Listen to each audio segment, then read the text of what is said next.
Am I the a** for bringing up how much trauma it causes to be hated by siblings for being affair babies? Me, 20 female, and my sister, 19 female, have half siblings from our mom's first marriage to her late husband.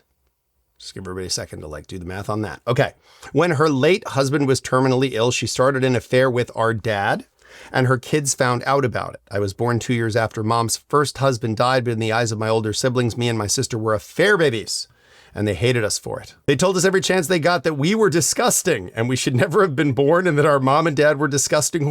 When our parents' marriage broke down when I was in middle school, I can't believe it didn't work out. My mom's older kids celebrated, and they told us they were glad our lives were turned upside down too, and that me and my sister didn't get a better life than them.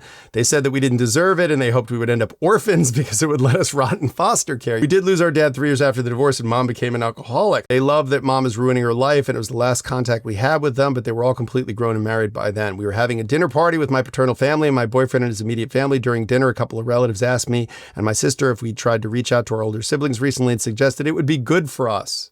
My sister left the table in tears, and I told those relatives it wasn't a good idea. They tried to convince me that it would be, and that enough time had passed for feelings to change, but I pointed out that that's a trauma for me and my sister, and how strongly we were rejected and hated for being affair babies, which had nothing to do with us. Said we weren't even born during the affair period, but we'd never be anything more, and since our older siblings celebrated our lives going to multiple times when they were already adults, I don't think it'd be positive to have them in our lives. My boyfriend's family felt so bad for me about being pressured like that, but one of the relatives involved doubling down and said it wasn't the kind of topic you discuss in company. By the topic, they mean the trauma of being called affair babies and hated for it. They also said it's not fair to push that emotional burden on people trying to help me and my sister. No, I do not think you are the I think the person who was pushing at the dinner table for you to go see your estranged half siblings is probably the closest thing to an in this situation.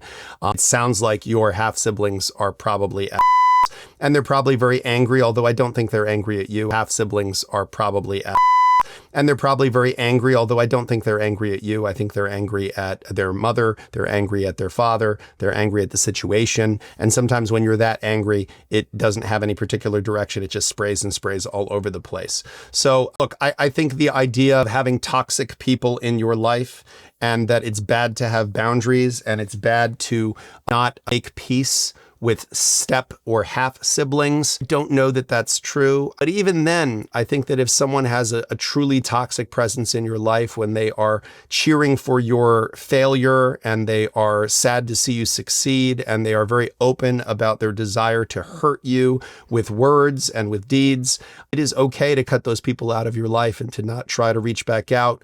So I don't think that you're an for your feelings on this one, but I do not think you are an It sounds like your half siblings are probably so you might be better off not having them.